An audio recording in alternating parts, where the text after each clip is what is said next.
Très chers amis, shalom aleichem à tout le monde. Shalom ou bracha.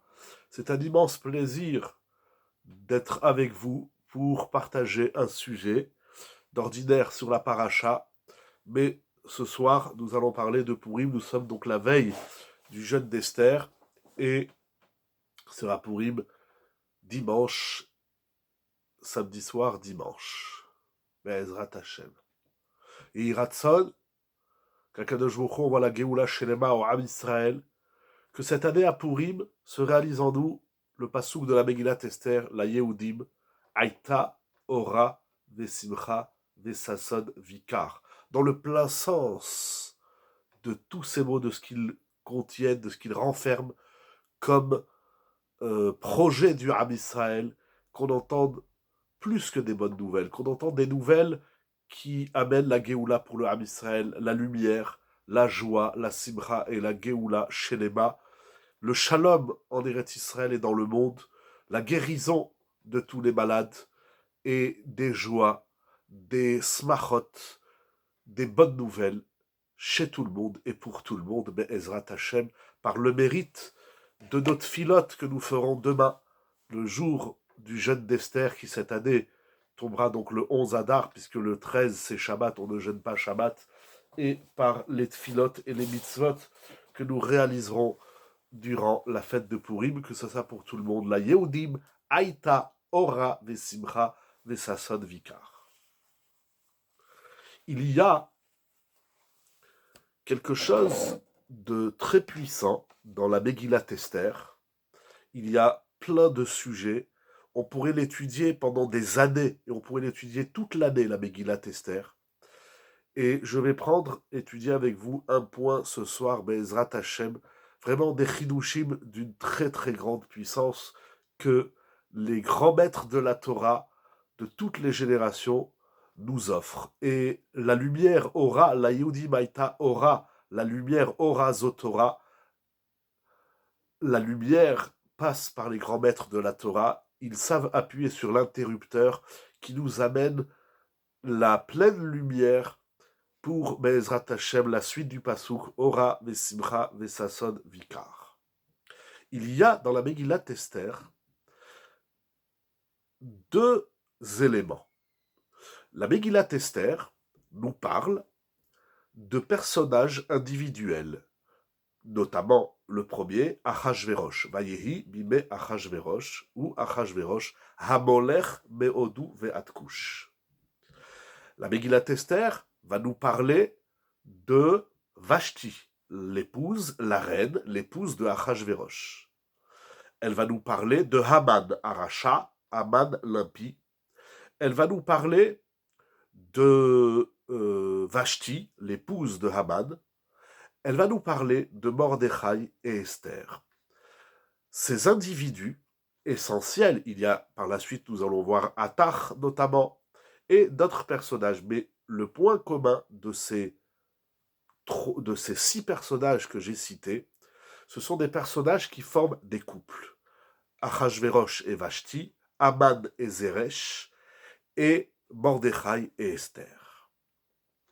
Ça, c'est première partie. Deuxième partie, c'est le peuple, la peuplade. Déjà, le peuple d'Israël, qui est menacé par un décret fou de Haman, les Hashmid, la Harog ou les Hamed, de détruire, tuer et effacer le peuple d'Israël. Donc il y a Haman on va dire, en adversité du Ham Israël, du peuple d'Israël. De l'autre côté, il y a Mordechai et Esther. En vérité, il y a Haman et Achashverosh, puisque Achashverosh aussi n'aime pas le Ham Israël, comme le dit la Megillah, comme le dit la Gemara au traité Megillah. Donc il y a Haman et Achashverosh, donc 2 personnes qui s'opposent au Ham Israël. Et de l'autre côté, nous avons Mordechai et Esther, qui, eux, bien évidemment, vont s'investir pour sauver le peuple d'Israël.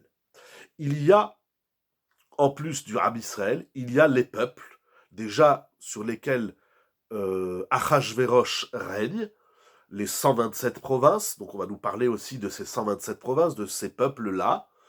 Il y a les habitants de Shushan, c'est une grande ville en Perse, en Mède, Paras ou Madaï, et il y a à la fin de la Megillat Esther les Mityahadim, Verabim Me'ame Haaretz Mityahadim, et de nombreux goïms vont se convertir, vont se judifier, entre guillemets, ils vont devenir juifs, Mityahadim. Donc, la Megillah nous parle de personnages et nous parle de peuples. Et ce qui est très intéressant, c'est comment ces peuples d'Israël et des Amé Aratzot, les peuples des nations, comment sont-ils gérés par des personnages. C'est ce que j'appelle dans un premier temps, dans le titre du shiur, le moi et l'autre. Le moi, donc je suis un personnage qui a une mission vis-à-vis de la collectivité, vis-à-vis des citoyens. Que je m'appelle Achashverosh ou Aman, Racha ou Tzadik comme Mordechai et Esther, chacun a une mission vis-à-vis des peuples, aussi bien d'Israël et des nations.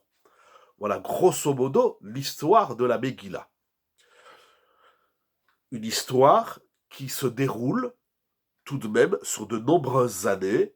Alors j'ai vu deux versions, c'est une histoire qui se déroule sur 9 ans, ou c'est une histoire qui se déroule sur 12 années. En tout cas, sur une dizaine d'années, il y a cette longue histoire qui se lit en à peu près une demi-heure, 1 heure dans les synagogues, donc cette année samedi soir et dimanche matin. Il faut savoir, comme c'est écrit dans la Gemara, comme c'est écrit dans les Poskim, comme c'est écrit dans le Shulchan Aruch, on a aussi bien les hommes que les femmes l'obligation d'écouter 2 fois la Megillah, une fois samedi soir et une fois dimanche matin. Nous sommes en Galoute, donc Purim c'est le 14. En Eretz Israël, il y a des villes où ils lisent la Megillah dimanche soir et lundi, puisqu'ils font Purim le 15 Adar. Donc même si cette lecture de Megillah se fait entre 20 minutes et 1 heure, dans les faits, elle s'est déroulée sur une dizaine d'années environ. Et je voudrais parler donc de cet aspect, ce double aspect de l'homme en tant qu'individu face à une société, face à l'autre, quel qu'il soit dans un couple, donc comme je l'ai dit, Achashverosh et Vashti, Aman et Zeresh, et Mordechai et Esther, bien évidemment. Il y a d'autres couples qu'on ne voit pas apparaître clairement, il faut fouiller dans les Midrashim, comme la Gemara dans Masechet Megillah et Tosfot, là-bas qui ramène le Midrash, qui nous parle de Daniel et de son épouse. Il y a également une loi qui va passer au début de la Megillah qui s'appelle Liot Kol Ish Sorer Beveto, c'est-à-dire qu'il va se jouer ici une loi qui va imposer des règles dans les couples. C'est très intéressant, on est confronté à ça dans toutes les histoires des nations. Qu'est-ce que nous allons tirer comme ridouche, comme leçon, comme point de vue important de la Torah dans cette avoda du moi face à l'autre? Alors c'est un grand sujet dans la Torah qui s'appelle Ben Adam Lachavero, mais nous allons voir des chidushim dans la Megillat Esther extraordinaires. Encore un point avant de rentrer dans les textes,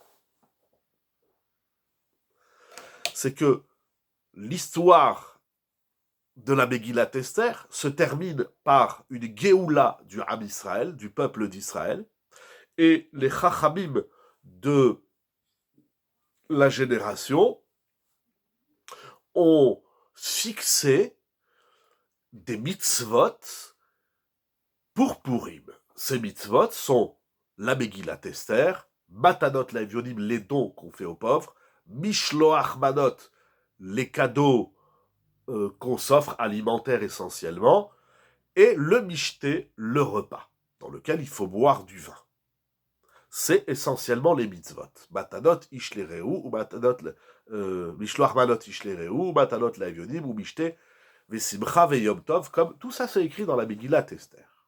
Ok. il nous faut comprendre, bien évidemment, lorsque nous vivons un événement dans notre vie, et de surcroît de la taille de ce qui se passe à Purim, quelle en est la conclusion? La conclusion, c'est Mishloach Manot, Matanot Laevionim, le Mishté et la Megillah. Donc ça veut dire que ces 4 actions, Mishté, le repas, le festin, les cadeaux aux amis, les dons aux pauvres et la lecture de la Megillah, qui est l'auteur de la Megillah, s'il vous plaît? C'est Mordechai. Très bonne question, c'est Mordechai. D'ailleurs, il y a une grande question, mais je ne vais pas en parler ce soir, c'est pourquoi la Megillah, elle s'appelle Esther et non Mordechai. C'est une question que travaillent certains Mefarshim, notamment j'ai vu cette question dans plusieurs shiurim du Rabbi de Tzanz, Rabbi Yekutiel Yehuda Alberstam, dans son livre Shefa Chaim. Pourquoi la Megillah, elle porte le nom d'Esther et non de Mordechai? C'est une question. Donc, il faut comprendre pourquoi l'histoire de la Megillat Esther se termine par la lecture d'un texte, Megillat Esther, Mishloach Manot Matanot Laevionim et Mishté.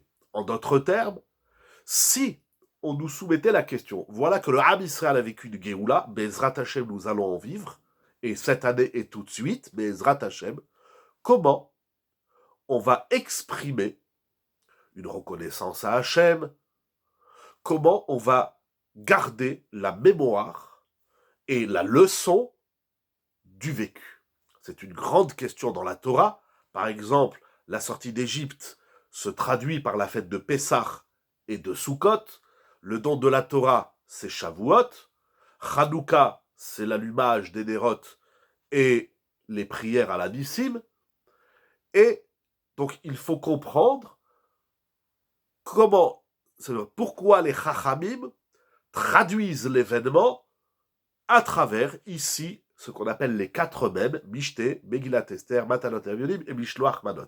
Si, et d'ailleurs, ce qui est intéressant, c'est qu'en tout cas en France, je ne sais pas comment c'est dans les autres pays du monde, la France investit beaucoup sur la commémoration des événements, notamment de la Shoah. Alors comment on va transmettre les valeurs de paix, de société, etc. Eh bien, la France a décidé, c'est pas le sujet ce soir, d'organiser des voyages qui sont même payés par l'État, c'est pas rien, pour que les jeunes aillent visiter, je sais peut-être pas le mot exact, les camps de concentration, donc ils organisent des voyages. C'est un exemple. Donc c'est que lorsqu'il se passe quelque chose, on a besoin d'une action, on a besoin d'un événement, on a besoin de mitzvot, on a besoin de quelque chose pour traduire l'événement et ne pas le perdre.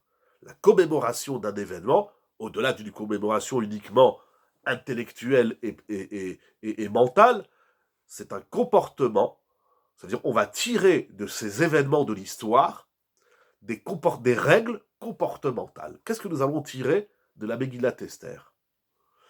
Pourquoi, en d'autres termes, cette histoire, cette Géoula de Purim, qui n'est pas rien, c'est un événement immense, comment nous allons la perdurer dans l'histoire, comment nous allons la garder, comment nous allons la vivre, et quelles sont les règles comportementales que nous allons en déduire.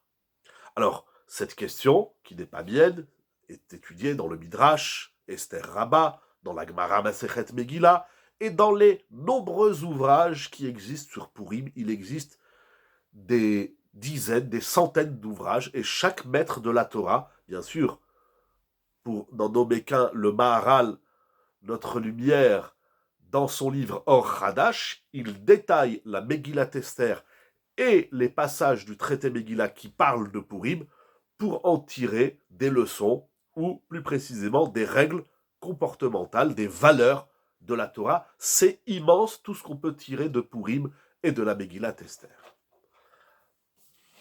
Je voudrais étudier avec vous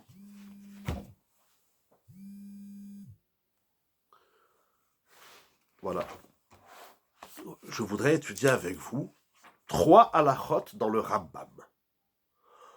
On n'a pas le temps, bien évidemment, de lire tout ce qu'il y a sur Purim. On va prendre un point. Le Rambam lui-même a écrit Ilchot Megillah, Perek Aleph Et Perek Bet, il va écrire 2 chapitres sur Purim, sur la Megillah, mais encore une fois, que ça soit Or Hadash du Maharal, et il n'y a pas un maître de la Torah qui n'a pas parlé de Purim. Alors nous allons étudier ces halachot du Rambam. Quelques phrases. Le Rambam, que j'étudie avec vous, se trouve au Perek Bet. Dans le Perek Aleph, le Rambam il a consacré tout un chapitre pour parler de la lecture de la Megillah, Kriyat HaMegillah, Bismana Mitzvat Asem Divrei Sofrim, et le Rambam va, et d'ailleurs même au début du 2e chapitre, donc il va écrire, on va dire, 1 chapitre et demi, un petit peu plus, même sur 2 chapitres, il a consacré l'essentiel des halachot de Purim sur la lecture de la Megillah. À la fin des halachot de Purim, il va nous parler du mishté, du festin, de la Seouda, le Rambam appelle ça la Seouda, Ketzad Chovat Seouda Zo, ou Soudat Purim. Il va nous parler donc de la Seouda, et à partir de Perek Bet, Halacha Yud Dalet.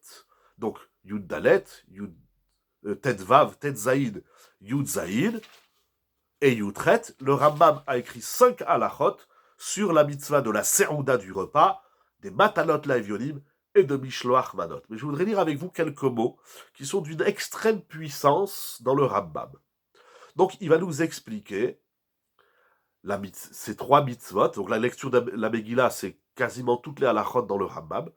Et il arrive au Mishté, à la Seouda. Le Rambam appelle ça Seoudat Purim, le repas de Purim.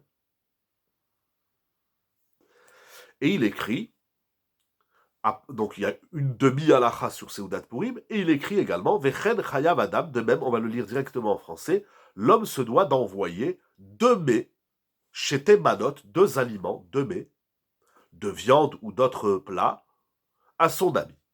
Comme il est dit, ou Mishloach Manot, Ish Lereu, Shete Manot, le Ish Echad. Donc Mishloach Manot, c'est 2 mets, 2 aliments à un ami. Comme il est dit clairement dans la Megillat Esther, ou Mishloach Manot Ish Lereu. Il écrit le Rambam, Vechol amarbe lishloach lereim meshubach. Plus on envoie de Mishloach Manot, mieux c'est meshubach. C'est plus élogieux, c'est plus noble. C'est-à-dire que la halakha stricte, c'est d'envoyer un Mishloach Manot, Ish Lereu. Les femmes aussi ont cette obligation d'envoyer Mishloach Manot à leurs copines, à leurs amis, eux. Un homme envoie un homme, la femme envoie à la femme, comme c'est écrit dans la halakha. Donc la stricte halakha, c'est un mishloach manot. Tu as fait un mishloach manot, tu as fait la mitzvah. Mais le Rambam nous dit, Vechol amarbe lishloach manot, lereim, plus on envoie de mishloach manot, si tu peux en faire 5, 10, 15, 20, 25, 38, 49, autant que chacun puisse faire des mishloach manot, eh bien, c'est meshubach, c'est digne d'éloge. Il ne faut pas s'arrêter à la stricte halakha, en fonction des moyens de chacun, bien évidemment. Il ne faut pas s'arrêter à la stricte halakha de faire un mishloach manot, il faut en faire autant que possible. Ça, c'est la halakha de mishloach manot. Donc, il y a quelque chose d'intéressant. Il y a la halakha et il y a le meshubach. Le meshubach, le noble, l'élogieux, shevach, c'est d'être barbé, c'est de faire beaucoup de mishloach manot. Au Perek Bet, halakha tet zaïd, dans la halakha suivante, le Rambam écrit quelque chose d'incroyable. On se doit également, chayav, on se doit également de partager les chalek aux pauvres, aux nécessiteux le jour de Purim. Là, la halakha est différente, puisque il faudra faire au moins 2 dons à 2 pauvres. En pochatim mishne aniyim, et à chacun, on lui donne un cadeau, une matana, ou de l'argent, ou de la nourriture, tout ce qu'on peut donner aux pauvres. Donc, Mishloach Manot, la halacha, c'est un Mishloach Manot qui comporte 2 aliments à une personne, ça c'est la halacha stricte, et tout celui qui est marbé, c'est ça le lachon, mais quand la marbé, plus on fait de Mishloach Manot, c'est Meshubach, c'est digne d'éloge. C'est beau, c'est noble, il faut augmenter les Mishloach Manot. Dans la 2e halacha, on fera 2 dons à 2 pauvres. La halacha suivante, Yud Zaïd, il dit le Rambam, Mutav il est préférable, il est mieux, il est plus bon, excusez-moi l'expression, boutav, c'est-à-dire il est meilleur, il est plus que bon pour l'homme, les arabot, bematanot et vionim, les arbot, bisoudato ou bishloach, manot les rehav. Il dit le Rambam, quelque chose d'incroyable. Ce que écrit ici le Rambam précise le Kesef Mishneh, Rabbi Yosef Karo, que c'est les propos de Maïmonide. Il n'y a pas de texte dans la Gemara, dans le Midrash, dans les livres de la Torah orale, ni dans la Megillat Esther. Ici, le Rambam, il parle de lui-même. Il nous dit un chidouche personnel. Et il dit, il est préférable, il est meilleur d'être barbé, matanot laïvenim, ça veut dire de faire plus de dons aux pauvres, plutôt que de faire un grand repas et de nombreux mishloach manot. Ça veut dire comme ça. Celui qui a les moyens, il fera un super repas. Viande, vin, poisson, salade, glace, gâteau, dessert. Il fera de nombreux mishloach manot. Il n'y a pas de nombre maximal. Et il fera aussi des matanot laivionim. Et là aussi, il n'y a pas de mesure maximale. Cependant, nous dit le Rambam, à choisir, ça veut dire, tu as un budget. Si, je lance un chiffre, si ton budget de tout cela, c'est 500 €, que tu vas répartir entre le festin, les dons aux pauvres et les cadeaux aux amis, il dit le Rambam, tu vas investir davantage dans les dons qu'on fait aux pauvres, plutôt que dans le repas et dans les cadeaux qu'on fait aux amis. Ça veut dire qu'il y a, selon le Rambam, une graduation, une hiérarchie dans la préférence et l'importance de ces 3 mitzvot qui sont le repas, les dons aux pauvres et les cadeaux aux amis. Et le Rambam nous dit que Matanot Laevionim, elle est en haut au sommet de la pyramide, c'est la mitzvah la plus importante, c'est plus important d'investir dans ce qu'on donne aux pauvres que dans ce qu'on investit, dans ce qu'on donne aux amis ou dans notre festin. Ridouche du Rambam. T'es 300 €, tu vas pas mettre 100 € les pauvres, 100 € Mishloach Manot, 100 € le repas. Au lieu de faire 10 Mishloach Manot et d'aider 10 pauvres, eh ben aide 15 pauvres et fais 5 Mishloach Manot. Au lieu de faire un festin qui va te coûter 180 € et tu mets 20 € pour les pauvres, il dit le Rambam, non, mets plus d'argent et de cadeaux aux pauvres plutôt que dans ton repas de Pourim. C'est un chidouche personnel du Rambam. Incroyable. Mais le Rambam continue. Et il nous dit pourquoi il est plus important d'investir dans Matanot Laevionim. Il dit le Rambam, première phrase, She'en sham simcha gdola umfoara, ela lesameach lev aniyim veyetomim vealmanot vegerim. Il dit le Rambam quelque chose d'incroyable. Purim, c'est simcha. La Yehudim haïta ora vesimcha. Qu'est-ce que la simcha? C'est de se réjouir, c'est d'être content. Baruch Hashem, Akadosh Baruch Hu, il nous a sauvés, il nous a redonné la vie, il a cessé la guerre, etc. C'est la simcha. Mais il y a dans la simcha aussi une graduation. Et il y a la simcha que nous venons de décrire, et plus encore, la musique, etc. Mais il y a une simcha qui est encore plus grande. La simcha gdola umfoara, la grande simcha, qui est aussi la simcha la plus splendide, mais foara, la grande et splendide simcha, est celle de réjouir les sameach, lev aniyim, le cœur des pauvres, veyetomim et des orphelins, vealmanot et des veuves, vegerim et des convertis. Deuxième phrase du Rambam. Première phrase, il faut faire plus de dons aux pauvres que de Serouda et de Mishloach Manot. Deuxième phrase, il explique. Parce que tu te réjouisses, c'est une chose, mais de réjouir l'autre, ça, c'est une simcha encore plus grande et encore plus majestueuse et splendide. de réjouir le cœur des pauvres, des orphelins, des veuves et des convertis, il n'y a pas plus grande simcha, gdola umfoara. Vous vous rendez compte les mots puissants de Maïmonide, du Rambam. Puisque Purim, c'est la simcha, alors autant cibler la plus grande et la plus belle simcha. La Séouda, comme les Mishloach Manot, ont toute leur importance, mais dans la Séouda et les Mishloach Manot, on n'a pas encore atteint le summum de la Simcha. Le summum de la Simcha est atteint lorsqu'on réjouit les gens qui sont en galère, les pauvres, les orphelins, les veuves et les convertis. Incroyable ce qu'il écrit le Rambam. Incroyable. Incroyable.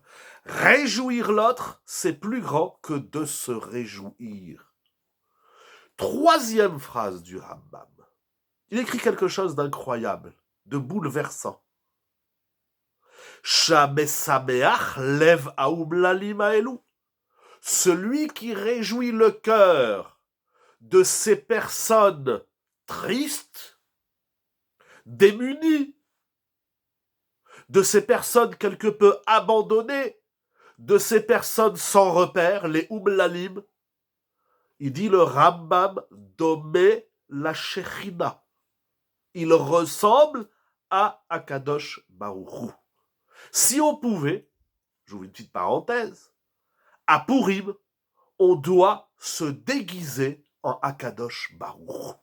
On doit être Domé la Shechina. C'est les mots du Rambam. Je suis, chaque année que je lis ce Rambam, je suis plein d'émotions et je tremble. Qu'est-ce qu'il écrit ici, le Rambam?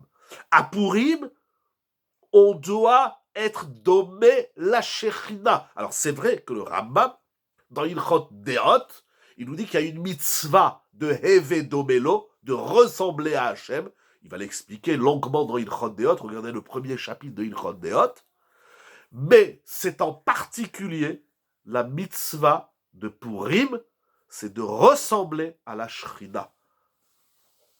Pardon, j'ai compris de la grande simcha, c'est de réjouir les autres, pas en mode compassion. Non, pas la compassion, c'est de le réjouir. Lorsque vous donnez 50 € à un pauvre, il sourit. Lorsque vous donnez à manger ou de l'argent à des orphelins, à des veuves, à des convertis, il sourit. Ça leur fait du bien. C'est pas de la compassion, vous avez raison. Ah, comparaison, un peu c'est écrit petit, un peu je sais pas si j'ai bien lu votre question. Alors, il n'y a pas de comparaison et de comparatif. La grande simcha, c'est de réjouir les autres, pas en mode comparaison, mais affirmatif. Oui, j'avais pas bien lu votre texte. Effectivement, c'est une affirmation du Rambam. C'est incroyable ce qu'il écrit. Incroyable. C'est une mitzvah d'imprimer ceci, de l'écrire sur tous les murs de la ville et de l'envoyer à tous vos amis. C'est incroyable. Qu'est-ce qu'il dit ici, le Rambam? Incroyable. La mitzvah de Purim, c'est la simcha. La simcha, c'est réjouir l'autre. Et plus l'autre, il est dans la galère, plus on a une mitzvah de le réjouir. Ce qui justifie et explique les propos du Rambam qu'il a écrit au début, que c'est pour ça que Matanot l'avionim, c'est plus important. Si vous ressemblez à Gvorou, pourquoi le Rambam ne précise pas Basseter? Je sais pas, mais c'est intéressant ce que vous demandez, parce que j'allais dire juste le contraire, mais j'entends votre remarque. Moi, j'allais dire que c'est peut-être pour ça qu'Akadosh Baruch Hu, il n'est pas mentionné dans la Megillat Esther, parce qu'il nous laisse la place à jouer le jeu. C'est énorme ce qui est écrit dans le Rambam. C'est-à-dire la Shrina de Purim, c'est nous. Dans cette simcha qu'on apporte aux Oumlalim, aux gens démunis, aux gens défavorisés, etc., eh bien, on ressemble à la Shrina. Akadosh Baruch Hu à Purim, il nous dit, allez-y, comportez-vous comme moi. Incroyable. C'est écrit ici dans le Rambam, c'est incroyable. Nous sommes qu'au début du Chidouche. Mais c'est déjà énorme. Et le Rambam poursuit, Sheneemar, les achayot ruach shefalim ou les achayot lev nitkaim. Mais pour réjouir l'autre, il faut travailler la joie ou travailler le chesed. Pour réjouir l'autre, Alors, votre question, elle est très importante, mais elle est générale, c'est-à-dire dans la avoda de réjouir l'autre. Le Rambam va écrire ceci également dans Ilchot Yom Tov. Cette idée, on la trouve beaucoup dans le Rambam. Mais à Purim, réjouir l'autre, c'est de lui donner de la nourriture et de lui donner de l'argent. C'est ça que le Rambam il a écrit, ou de l'argent, ou les deux. C'est ça qu'il a écrit dans la Halacha Tetzaïd aux pauvres.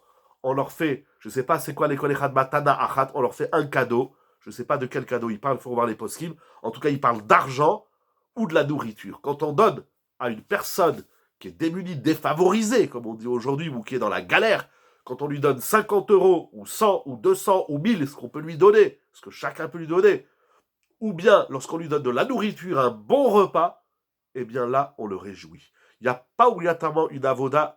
Purim, ce n'est pas la mitzvah de chesed et de tzedaka ou autre, c'est la mitzvah que l'autre doit avoir sur son visage un sourire. C'est ça la mitzvah de Purim. Ça s'appelle ressembler à la Shrina. Purim, on se déguise en Akadosh Baruch Hu. C'est incroyable ce qui est écrit dans le Rambam. Et le Rambam nous ramène un pasouk qui dit, qui parle d'Akadosh Baruch Hu. Je crois que c'est un pasouk dans Ishaïa. J'ai ici une ancienne version du Rambam, j'ai pas pris la moderne, mais c'est un pasouk où il est dit que Akadosh Baruch Hu, les Achayot Ruach Shefalim, Akadosh Baruch Hu, il redonne la vie, il ressuscite ceux qui ont l'esprit bas, inférieur, Ruach Shfalim, où les Achayot lèvent Nidkaïm et il fait revivre le cœur des gens qui sont brisés, qui sont mélancoliques, qui sont pas bien. En quoi ça constitue une réjouissance?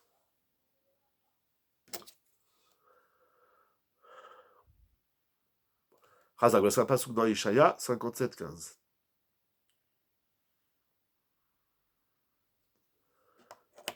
Alors, pardon, question par question. On va commencer par celle de Madame Tsipora. En quoi c'est réjoui? Ça veut dire, vous dites, c'est basique. Mais ici, c'est pas je donne 5 euros à un pauvre. Puisque la mitzvah, c'est d'être barbé, c'est d'augmenter les dons aux pauvres. On donne 5 euros à un pauvre. Il est content, il va s'acheter une baguette et un peu d'eau. Mais ici, la mitzvah, c'est pas de lui donner 5 euros. La mitzvah, c'est barber, c'est beaucoup. Alors, il y a deux aspects pour répondre à votre question. Premièrement, il y a l'aspect qu'on appelle la considération, c'est-à-dire je fais exister l'autre. Pour des gens inférieurs, entre guillemets, qui se sentent ainsi ou qui le vivent ainsi, cette considération déjà, je te fais exister, ça réjouit. Mais ici, c'est pas seulement mental, c'est aussi dans les faits. Ça veut dire, imaginez, je vais chez un pauvre, je lui amène un carton avec plein de pâtes, de riz, de couscous, de boulettes, de poulet, de bouteilles de vin, etc., etc., eh bien, il sourit. Il sourit. Vous savez, en vérité, pour donner de la simcha à l'autre, on n'a pas tellement... Si je lui donne beaucoup, mais un autre donne plus, il aura été moins réjoui. Mais j'ai pas bien compris votre question. Si je lui donne beaucoup, mais un autre lui donne plus. J'ai pas bien compris là votre remarque. Mais Monsieur Meyer, je reviens, je vous ai pas oublié, mais je finis juste avec la question de Madame Soura. J'ai pas bien compris votre deuxième remarque. Il y a déjà, vous savez, en vérité, pour réjouir l'autre, on n'a pas besoin d'investir grandement. Mais, j'attends que vous reformulez votre deuxième remarque. Moi, réjoui par mon dos. Non, non. Si un, il lui donne 100 euros et moi, je lui donne 20 euros, alors moi, je l'aurais réjoui à hauteur de 20 euros, parce que je ne peux pas lui donner plus. Et puis si un, il lui donne 100 euros, il y a toujours plus que plus. Un, il va venir, il va lui donner 500 euros. Un, il va venir, il va lui donner 1000 euros. Chacun, comme il peut, mais en étant barbé, en faisant beaucoup de matanot laivionim à beaucoup de pauvres, beaucoup d'argent et de nourriture à beaucoup de pauvres, c'est autant de gens qu'on réjouit. Ça en vérité, pour réjouir l'autre, il n'y a pas besoin d'investir beaucoup. La Torah, la halakha ne nous demande pas d'aller emprunter 100 000 euros et de donner à tout le monde. Chacun, bien évidemment, en fonction de ses moyens, etc. Mais nous allons voir jusqu'où ça va. Mais, donc, matanat laivionim égale, nous dit le Rambam, la réjouissance des gens inférieurs, démunis, tristes, et à hauteur de les achayot. C'est-à-dire, si je te donne 5 euros, tu vas peut-être me dire merci. Enfin, pardon, si je donne aux pauvres, vous m'avez compris. Si je donne 5 euros à un pauvre, bon, je ne l'ai pas réjoui. Dans les mots d'aujourd'hui, 5 euros, ça réjouit pas. Merci, c'est très gentil, mais bon. Sauf s'il n'a pas mangé depuis un mois, alors 5 euros, il va revivre. Mais je dois lui donner une somme ou de la nourriture à hauteur de le réjouir et que cette simcha, elle soit synonyme de l'éachayot, de le refaire vivre. Ne serait-ce qu'une journée de Pourim. Peut-être que pendant Pourim, il va, chaque pauvre avec son mazal et sa tfila, mais peut-être que pendant Pourim, il va recevoir 1000, 2000, 3000, 4000, 10 000 euros. Ce que chaque pauvre recevra, c'est autant de simcha et de chayut, de vitalité qu'on lui apporte. Et ça s'appelle domé la Shechina, ça s'appelle ressembler à la Shechina. Avant de passer à la question de Meyer, je voudrais juste poser la question, quel est le rapport avec Pourim? Ok, Akadosh Baruch Hu, il nous a fait la Géoula, c'est énorme, mais Matanot Laevionim, ce domé la Shechina, ces mots-là du Rambam sont propres à Pourim. On ne trouve pas ça à Pessar, bien qu'à Pessar aussi on invite tout celui qui veut, mais il n'y a pas à Sukkot, il n'y a pas spécialement une mitzvah d'invité, bon, il y a les Oushpizines, mais pourquoi un jour c'est peu? Mais ça veut dire qu'on doit lui donner tellement à Pourim d'argent et de nourriture qu'on doit le réjouir. Ça, normalement, ce que je dis, c'est pas tout à fait vrai, ça doit tenir jusqu'à Rosh Chodesh Nissan, ça doit tenir au moins 2 semaines. Parce que Rosh Chodesh Nissan, dans 2 semaines, on aura une autre mitzvah, c'est de donner aux pauvres ce qu'ils ont besoin pour passer la fête de Pessah. Mais si on la réjouit ne serait-ce qu'une journée, bien sûr, mais ça va dépendre de combien on donne à chaque pauvre, combien chaque pauvre il va recevoir, etc., etc. Il faut investir grandement dans cette simcha qui est synonyme de chayut au nidkaïm et au shfalim. La question, on va écouter tout de suite lire la question de M. Meyer, c'est quel est le rapport avec Pourim? Ça, c'est à Pourim. Pourquoi Pourim, c'est ça? Pourquoi dans le Rambam, c'est ainsi d'ailleurs qui termine, c'est l'avant-dernière halakha de Ilchot Pourim, donc on est presque à la fin, c'est presque ainsi que le Rambam clôture Pourim. Quel est le rapport entre Pourim et ça que le Rambam il a écrit sur Matanot Le'Evonim? Oui, monsieur Meyer et Rev Tov, si vous voulez renvoyer votre question avec plaisir, Baruch Ata Adonai, Eloheinu melech haolam she'akol yamid varo.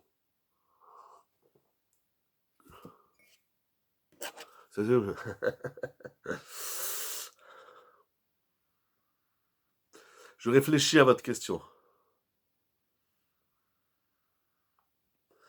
Pourquoi ne pas lui offrir une formation, un métier ou un travail? Pardon, parfois ça coupe parce que j'ai des appels. Donc pourquoi ne pas lui offrir une formation ou un métier, un travail qui va lui permettre, qui va lui permettre d'avoir un travail à long terme? Alors, je vais vous répondre en 2 temps. Premièrement, c'est vrai que dans les Ilchot Tzedaka, le Shulchan Aruch, ça vient de la Gemara, le Shulchan Aruch nous enseigne, pardon, j'ai un appel, mais bon là je ne peux pas répondre, bref, que il y a aussi une graduation dans les Ilchot Tzedaka, et le top, c'est d'offrir un métier à un pauvre. Ensuite, il y a prêter de l'argent. Ensuite, il y a donner de l'argent bécétaire. Il y a plusieurs niveaux. Je crois qu'il y a 11 niveaux dans la tzedaka. Et le top, c'est de lui trouver un travail ou de l'employer. Mais je vais vous dire quelque chose de simple. Et j'ai déjà eu des témoignages sur ça. Dans la communauté, les gens qu'on connaît. Vous savez, vous payez une formation à quelqu'un. Dans les mots d'aujourd'hui, une formation, même s'il y a des formations qui vont vite sur Internet, etc., bon, j'ai pas trop de... C'est pas trop mon domaine, mais une formation, ça se fait pas en 24 heures. C'est minimum 3 mois, 6 mois, 1 an. Quel que soit le temps que ça prend, quel que soit, même si on lui paye une petite formation de 15 jours, 1 mois. Effectivement, dans 1 mois, il va commencer à travailler. Et donc, combien de temps il va lui falloir pour avoir un peu d'argent et manger? Même si vous lui payez une formation, je n'ai pas d'expérience, je ne travaille pas à la NPE, etc. Mais je crois que la plus petite formation, elle dure 1 mois. Ça n'existe pas des formations de 24 heures. Donc, il a 3 mois de formation. Après, il faut qu'il trouve du travail. Imaginons qu'il a un basal de trouver du travail au bout d'un mois. Donc, c'est-à-dire, il finit la formation, il trouve du travail. Il faut qu'il travaille un mois pour toucher son salaire. Donc, ça veut dire que pendant 4 mois, cette personne à qui vous avez payé une formation, elle va manger quoi? Jusqu'à ce qu'il travaille et qu'il trouve un travail à hauteur, certes, minimal, sain, propre, digne, de payer son loyer, de payer à manger pour lui, sa famille, il faut trouver un travail en conséquence. Il faut lui payer une formation qui va lui permettre d'amener combien? C'est quoi le SMIC aujourd'hui? 1700, 1800 euros, j'ai oublié. Disons 1500 euros. Mais ça va dépendre.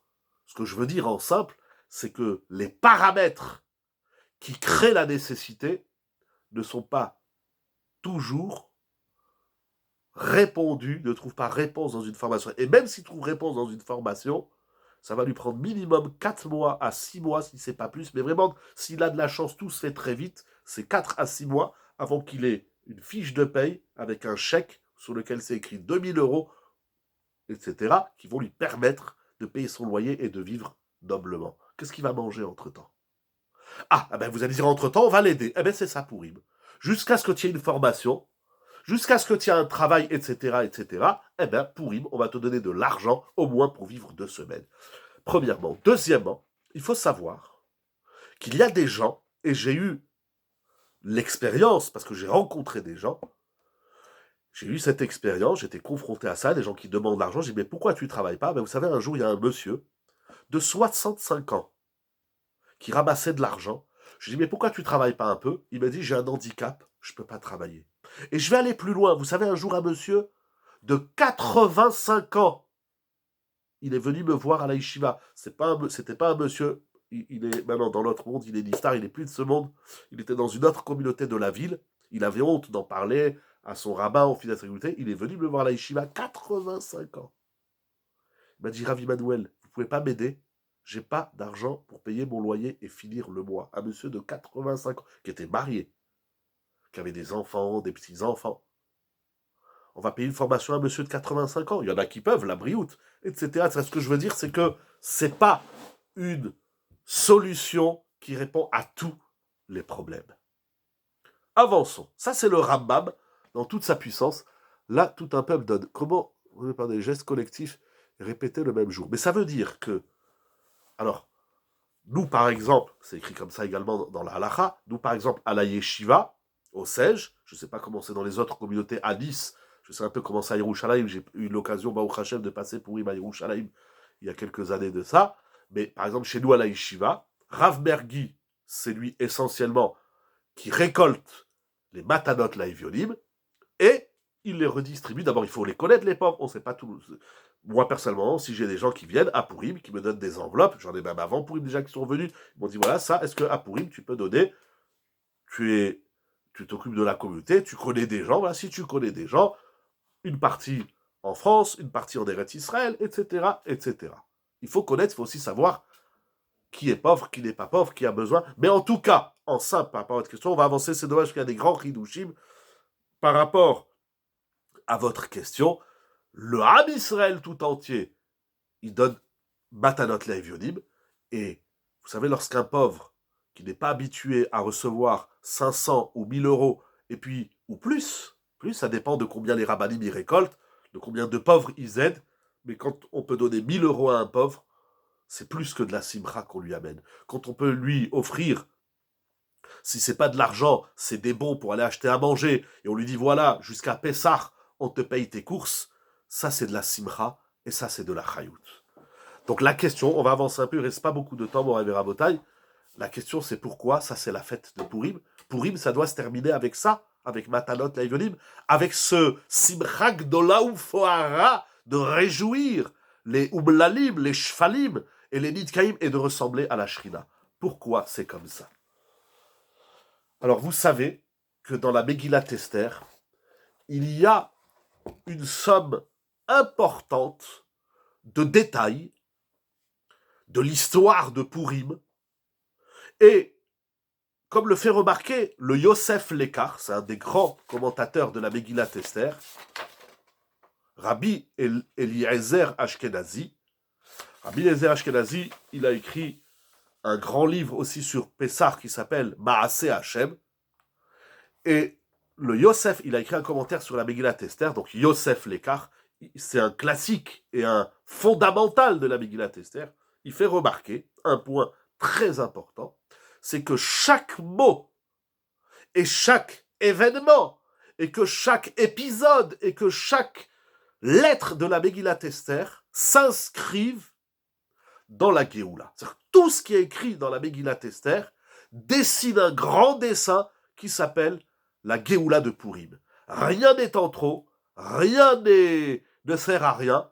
Tout ce qui est raconté depuis Vayehi, Mimé Achashverosh, jusqu'à Vedover Shalom Lechol Amo, qui sont les derniers mots de la Megillat Esther, tout, Vedover Shalom Lechol Zaro, pardon, Doresh Tov Le'amo Vedover Shalom Lechol Zaro, chaque mot de la Megillat Esther, c'est une brique dans l'édifice de la Géoula. Alors, nous allons étudier un pasouk, il reste déjà plus beaucoup de temps. Nous allons voir un pasouk. Au chapitre 2 de la Megillat Esther, au pasouk Yud Aleph. Donc le chapitre 2 de la Megillat Esther nous raconte que Esther est très jolie et très belle, Ve'adara yefat toar, ve'tovat mar'e.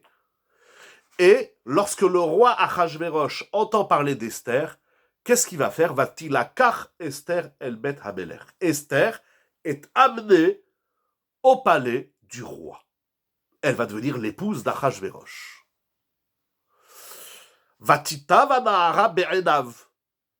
La jeune fille a grandement plu aux yeux du roi.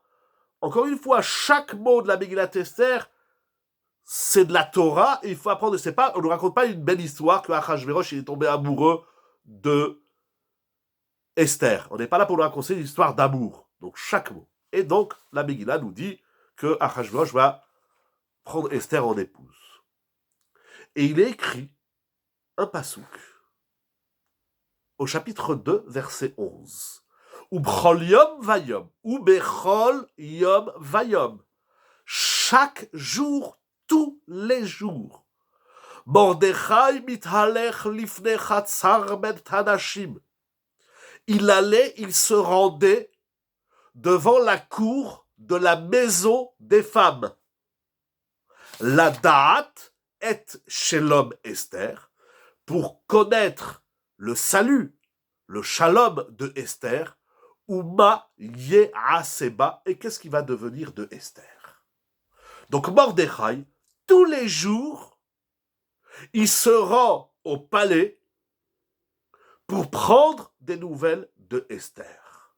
Esther était orpheline, comme il est dit au début du chapitre 2, verset 7, Vayi Omen et Adassa, Esther bat Dodo, c'est sa cousine, la fille de son oncle, qui elle la avaem.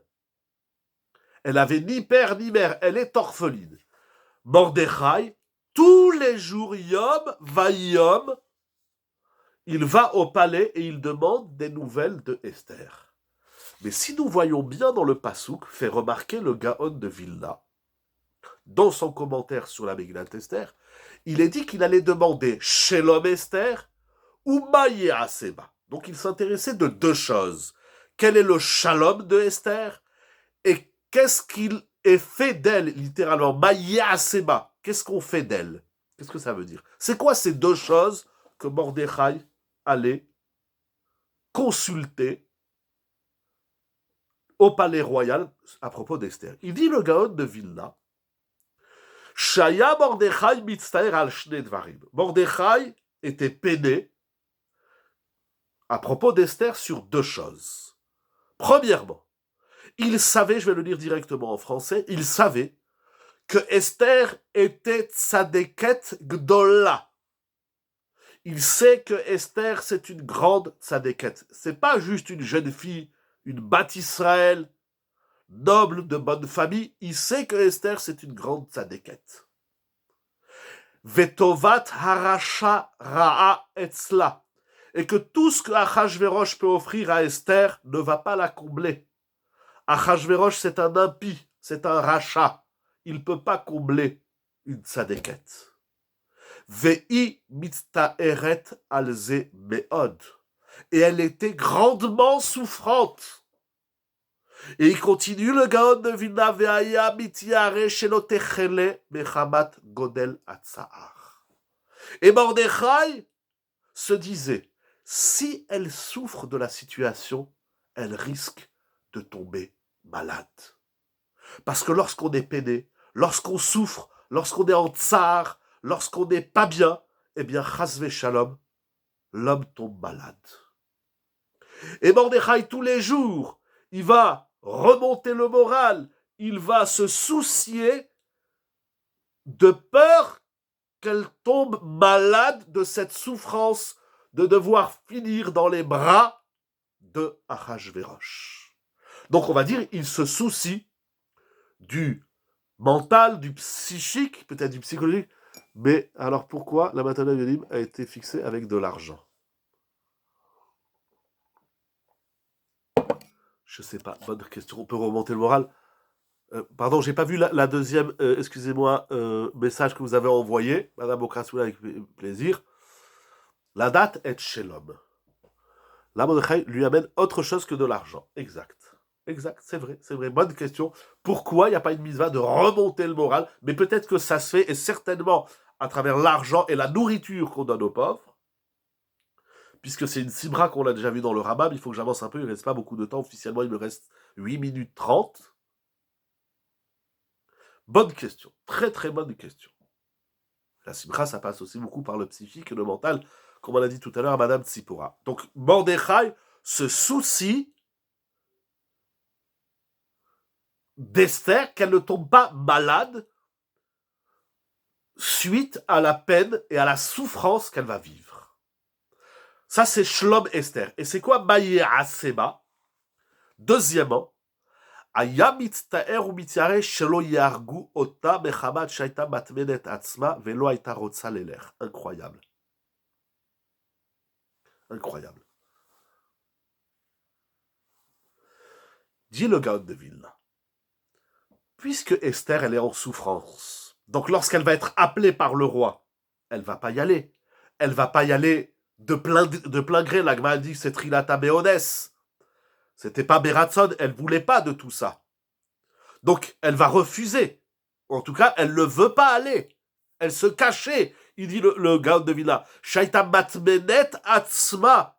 Elle se cachait. Et donc, elle est en mode rébellion et refus, et il risque de la tuer.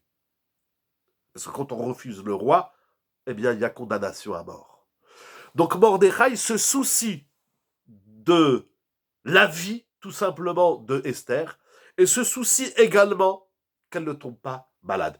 Qu'est-ce qu'il a fait? Comment il l'a fait? Le Gaon de Vilna n'en dit pas plus. Comment ça s'inscrit? Qu'est-ce que ça nous... Comment ça s'inscrit comme étant un maillon dans la chaîne de l'histoire? Mais c'est lui qui l'avait envoyé là. Alors, peut-être, je ne sais pas, dans le Passouk, dans les Psukim, hein, voyez, Oben et Adassa. Non, dans le Passouk, c'est pas écrit ça, mais là, dans le Passouk, voyez, Vatilakar. Non, au Passouk, sur chapitre 2, verset 8, c'est pas écrit, bon, j'ai pas ici tous les Mefarshim, c'est écrit Vatilakar. Elle a été prise. Vous dites, c'est vrai qu'on dit que, je sais pas, il a encouragé.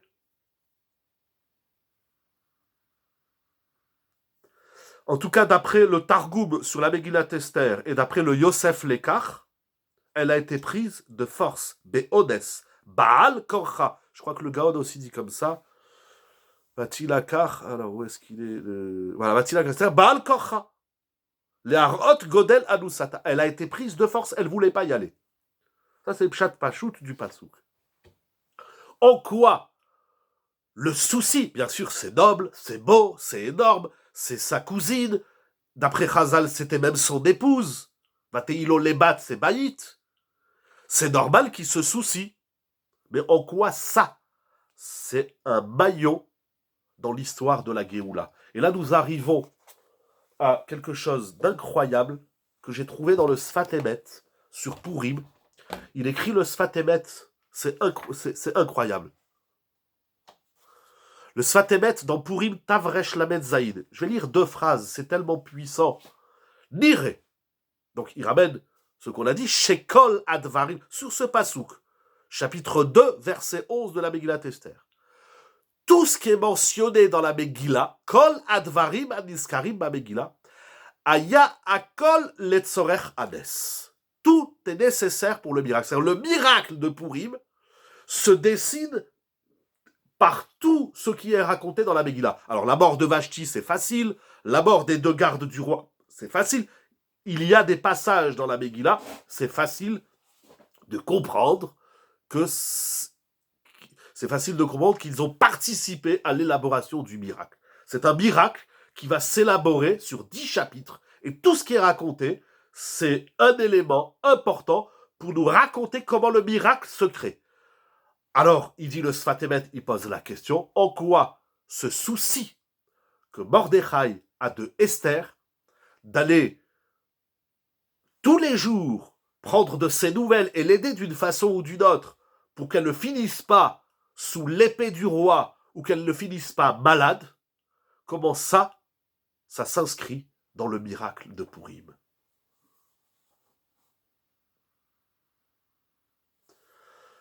Ou Bevadaï, il dit le Sfat Emet quelque chose de Nora Ve'ayom. Zedavar Gadol Me'od. C'est quelque chose de grandiose. C'est pas rien. Parce que ce Bechol Yom Vayom que Mordechai, il allait tous les jours. Miracle égale Na'afor ou. Pourquoi vous dites ça par rapport à ce que je dis? J'ai pas bien compris.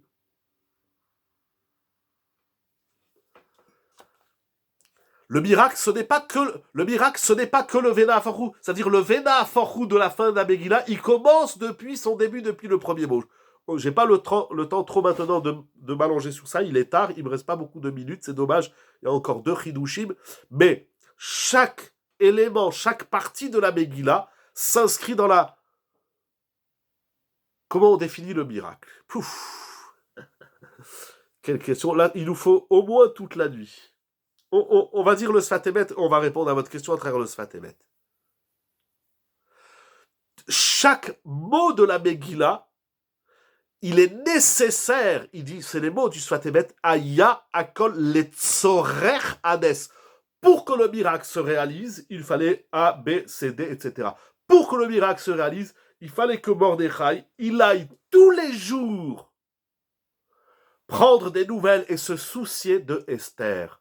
Et pendant combien de temps ça va durer, ce souci? Pendant combien de temps? Il dit, le Sfat Emet, ça a duré 4 à 5 ans, depuis le moment que Esther elle a été prise. C'est-à-dire pendant 5 ans, 5 ans. Vous savez, il y a des gens qui sont malades, il y a des gens qui viennent leur rendre visite au début, ou qui les appellent au début. Après, avec le temps, on les oublie, les malades. On les oublie, les nécessiteux. Mordechai, pendant 5 années, 4 à 5 années, tous les jours, il va rendre visite à Esther. Ou Mordechai tzadik alach bechol yom vayom. Tous les jours, il allait voir l'irot shloma. Pourquoi? Ba'avour ki haïta yetoma. Parce qu'elle était orpheline. Et elle était betsaar atfisa bebet hanochri. Et elle était en souffrance d'avoir été contrainte de finir au palais de Achashverosh. Ou bizroutze, et par ce mérite-là, Zacha, les messes, il a obtenu le miracle. C'est-à-dire, Shaliédé, par le fait que tous les jours il allait se soucier d'Esther, c'est ainsi, regardez ce qu'il écrit le Sfat Emet, c'est Nora Ve'ayom ce qu'il écrit ici. C'est parce qu'il allait voir tous les jours Esther qu'il va réussir à gagner et à, comment on dit en français, et à triompher Aman Arasha. Zacha laze lenatseach et Aman Arasha ou leachiso bechol yom vayom.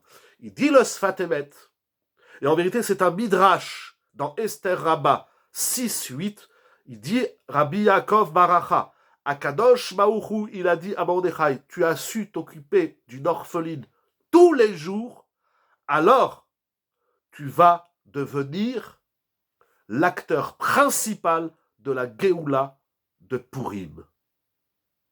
Comme il est dit dans Reshtov Lamo. Ça veut dire, le triomphe, comment à Mordechai, il triomphe Aman, c'est quoi son mérite? C'est un tzaddik, il étudie la Torah, il fait la tfila, etc., etc.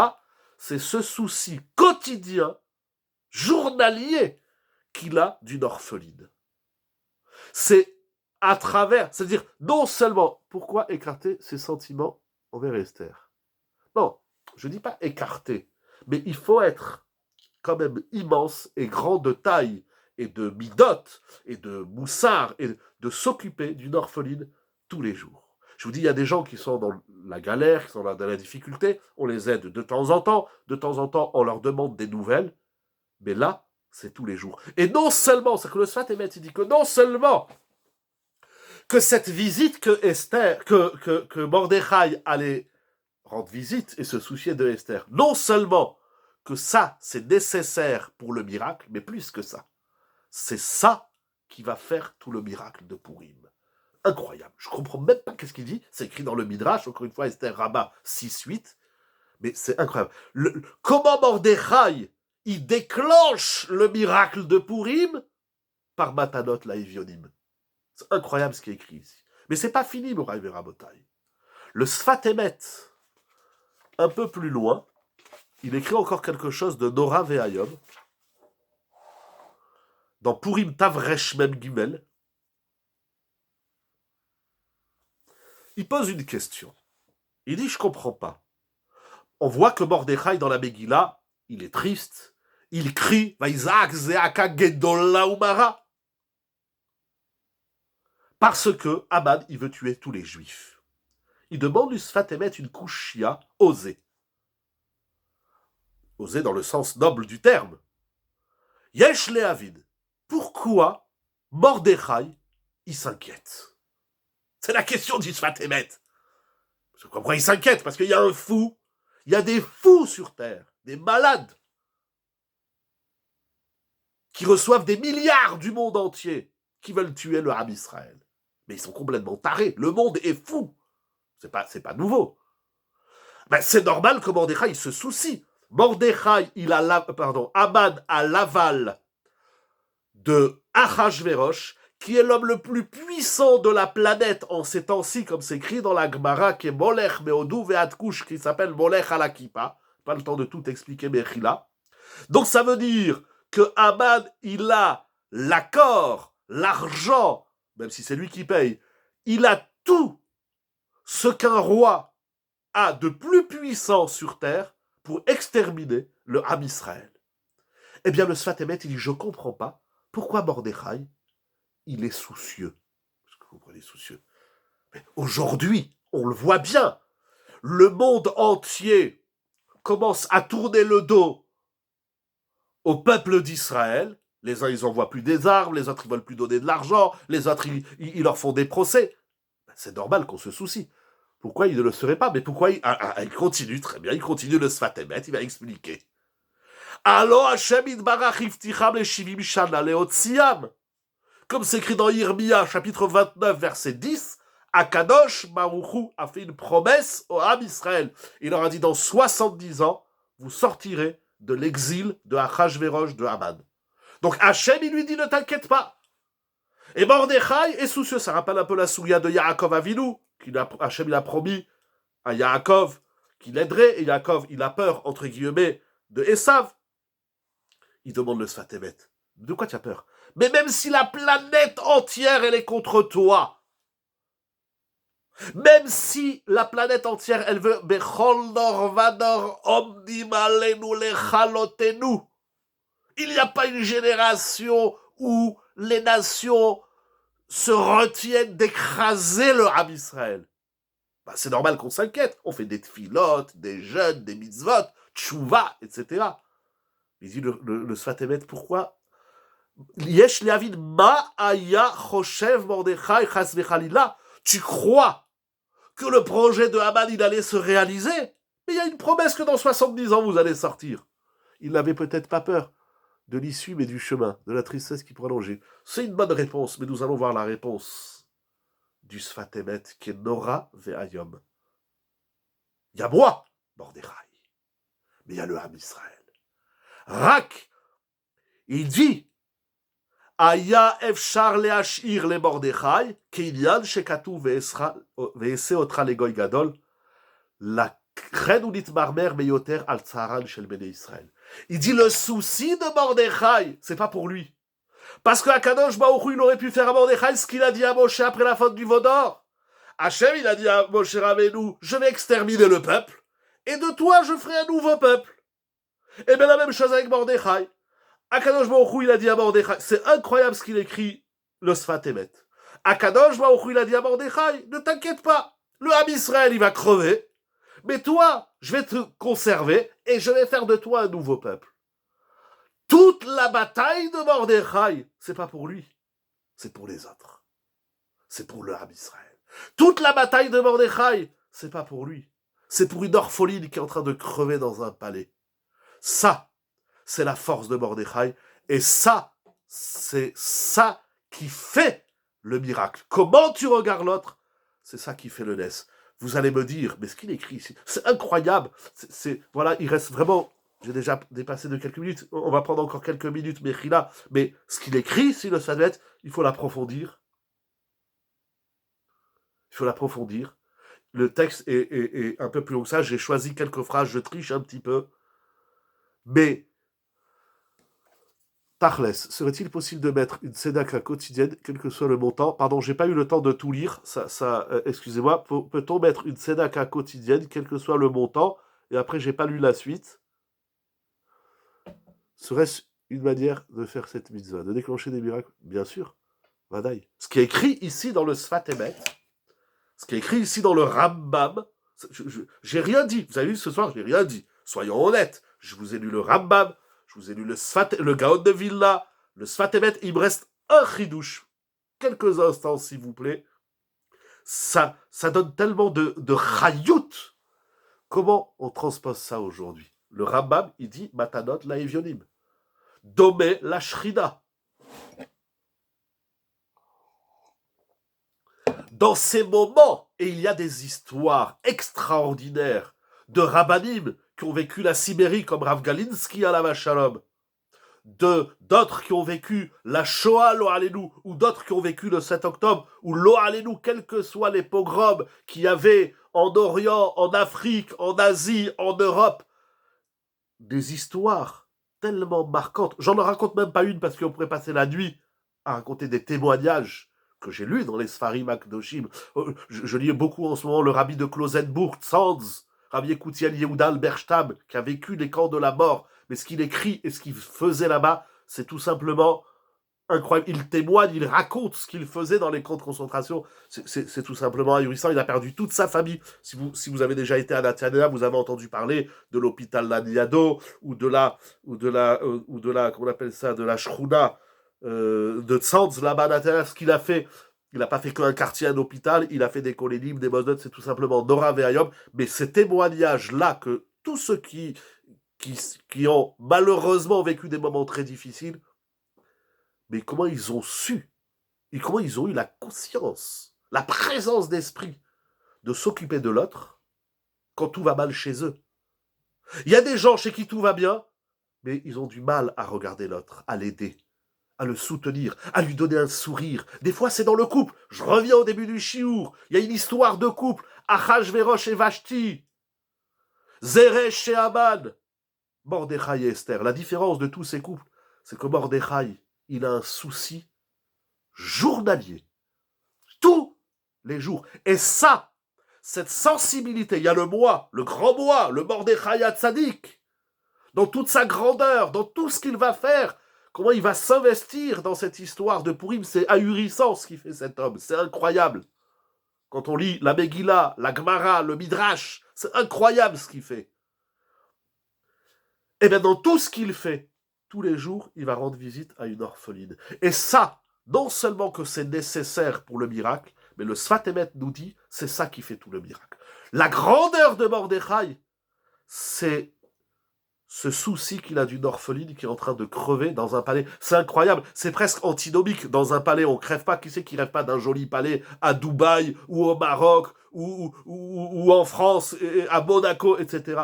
Non, cette fille, elle est en train de mourir à petit feu. Il faut faire quelque chose. Il faut au moins s'intéresser à elle.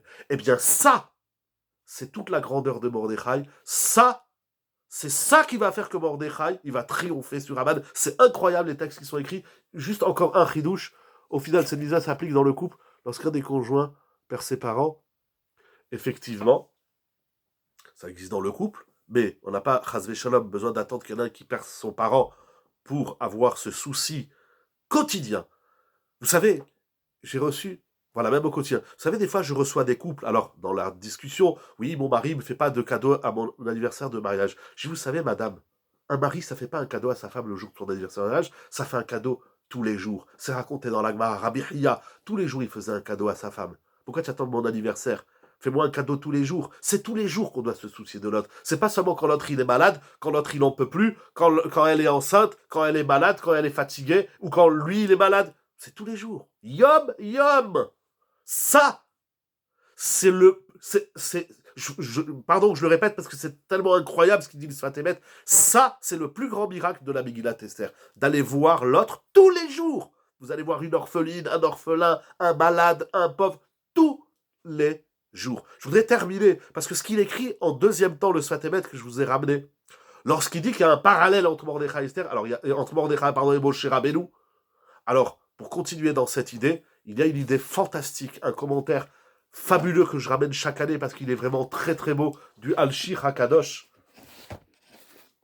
Le Al-Shir HaKadosh, il dit, vous savez, et vous allez voir comment on va fermer la boucle, c'est magnifique ce qu'Akadosh Baruch Hu m'a permis de découvrir et de redécouvrir avec vous. Le Al-Shir HaKadosh, dans son commentaire sur la Megillat Esther, il ramène un midrash, que Eliyahu Hanavi, il est venu chez Moshe Rabbeinu, et il lui a raconté le décret de Haman. Eliyahu Hanavi est parti voir Moshe Rabbeinu et dit, tu sais, les Juifs en bas, ils sont en train de souffrir. Il y a Haman qui veut les exterminer. Et Eliyahu Hanavi demande à Moshe Rabbeinu, ni Avraham, Yitzhak, Yaakov, Noah, Hanor, Methuselah, David, Shlomo, etc., etc. Il va chercher Moshe Rabbeinu et il va lui dire, prie pour annuler le décret de Haman. Moshe Rabbeinu, il va prier, mais il lui dit, Moshe lui dit, s'il y a un tzaddik sur terre, alors, va dire au tzaddik, notamment Mordechai, qui s'associe à Batfila. Donc Mordechai et Moshe, Mordechai dans ce monde, j'y comprends rien, c'est un midrash. Mordechai dans ce monde et Moshe dans les mondes supérieurs, ils vont s'associer pour prier et annuler la Xéra. Et Eliyahu Hanavi lui dit donc à Moshe Rabbeinu, il y a un tzaddik qui s'appelle Mordechai. Alors Moshe dit à Eliyahu, va dire à Mordechai qu'il prie. Et au moment où Mordechai prie, moi aussi, Moshe Rabbeinu, je vais prier. Et par la tfila des deux, par la tfila de Moshe et de Mordechai, il va y avoir la Géoula de Purim. C'est pour cela que Mordechai a institué chaque année qu'on donne Matanot la Evionim pour la Neshama de Moshe Rabbeinu. Il dit le Al-Shir HaKadosh au nom de ce midrash. Les Matanot la Evionim, c'est au nom de la Neshama, les Ilui Nishmat, c'est au nom de la Neshama de Moshe Rabbeinu. Mais qu'est-ce qu'il vient faire Moshe Rabbeinu? Morav et Rabotai, c'est très simple, entre guillemets. C'est quoi la grandeur de Moshe Rabbeinu? Il est dit dans Shemot, incroyable, hein, c'est vraiment, ça fait des frissons, c'est une mitzvah de diffuser ça. J'ai pas vu combien de milliers de personnes il y a ce soir. Baruch Hashem, il y a milliard, ça s'affiche au moins milliard. C'est dommage, vraiment, moi je vous dis, c'est dommage que les gens ils sont pas là, pas pour moi, mais pour le Al-Shir, pour le Sfatémet, pour le Gaon de Vilna, pour le Rambam, pour la Megillat Esther. C'est une mitzvah, je vous en supplie, répétez ce qu'on a dit ce soir à qui vous voulez, c'est une mitzvah de dire des choses comme ça. Mais les gens, ils ont pas ça, mais ils ont pas Purim. Purim, on fait Matanot la Evionim pour l'élévation de l'âme de Moshe Rabbeinu, parce que Moshe Rabbeinu, il a prié avec Mordechai, et Mordechai dit, ah ben on va remercier Moshe Rabbeinu, on va faire Matanot la Evionim pour Moshe Rabbeinu. Et Moshe Rabbeinu, c'est quoi? C'est quoi toute la grandeur de Moïse? Qu'il a ouvert la mer, le don de la Torah, qu'il a parlé au pharaon. C'est pas ça sa grandeur. Du tout.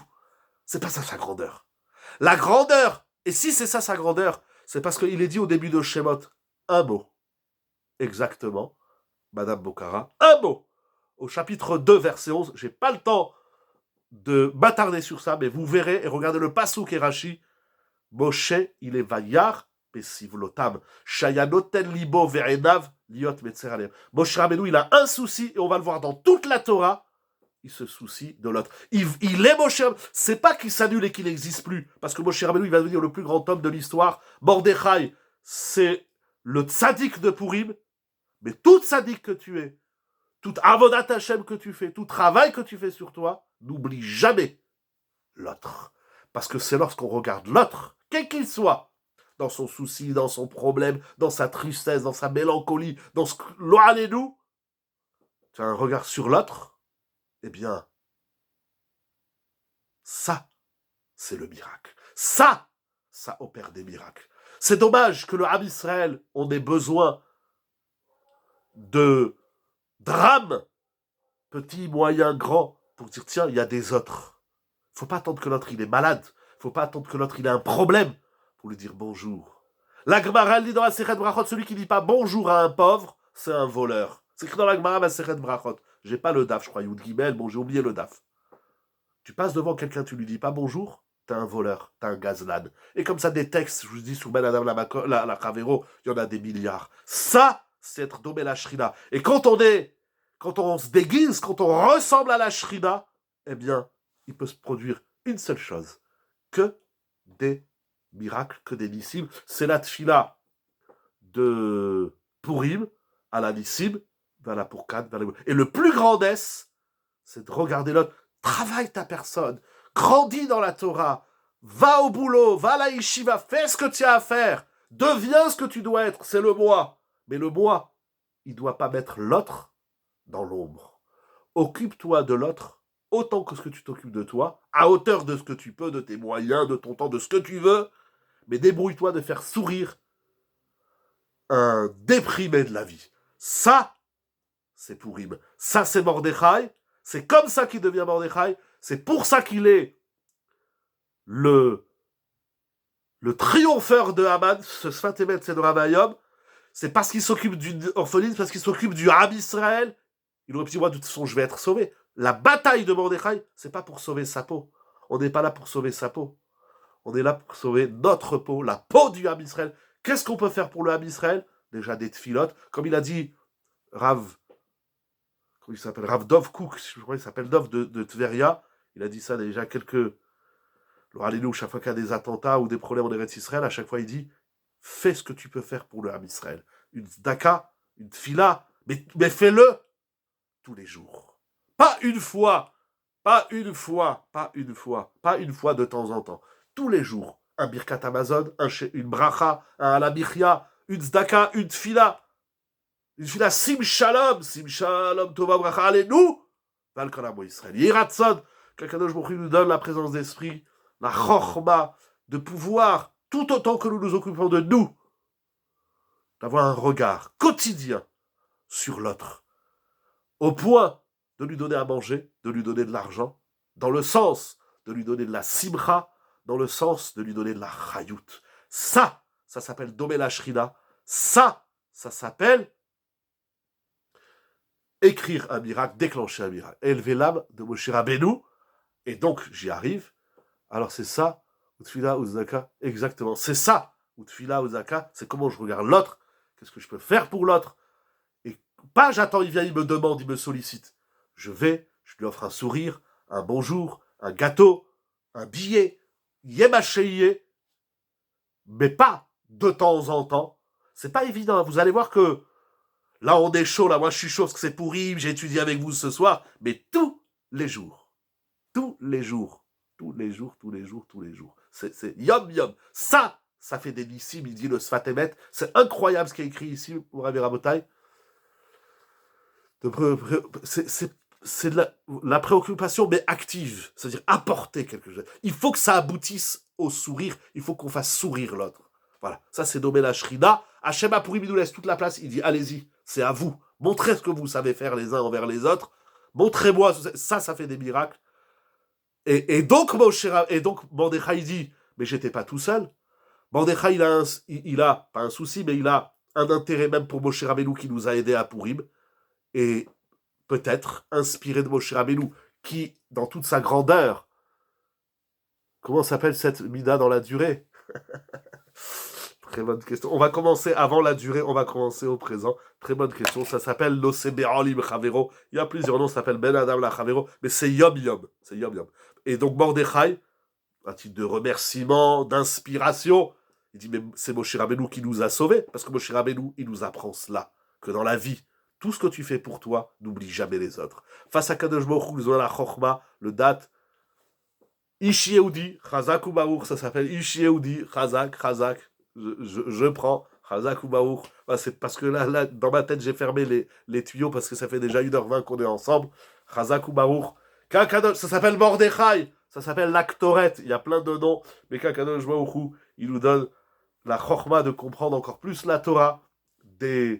Merci beaucoup, Todarama, c'est très magique, c'est plus que magique, ça fait des nissim, vraiment. Bon, voilà, je vous souhaite un jeûne facile, et que ce jeûne, il nous prépare à la Géoula de Purim, la Géoula du Ham Israël. Apprenons, c'est incroyable ce Ramam, apprenons à ressembler à la Shrina, et que Akadosh Baruch Hu, il amène la Simcha pour tout le Ham Israël, maintenant et tout de suite, la Yehudim Aïta Oram Israël Son Vikar. Un bon jeûne facile pour tout le monde, des Yeshuot, l'âme de Moshe Rabbeinu, elles vont l'âme de Moshe Rabbeinu, incroyable, incroyable, c'est ahurissant, il est le Hadjir, on pourrait encore continuer, mais bon voilà, il est très tard, et que nous entendions que des bonnes nouvelles, des cascades de Nissim, des cascades de Yeshuot, des cascades de sourires, pour la gloire d'Akadosh Baruch Hu. Yeshiva Zoom, un grand merci aux organisateurs surtout, merci pour le merci que vous m'envoyez, et organisatrice, Todaraba, Shabbat Shalom, Purim Sameach, beaucoup de simcha chez tout le monde, et pour la gloire d'Akadosh Baruch Hu, Ishtabach Shemo, Kol Tuv, Lechaim.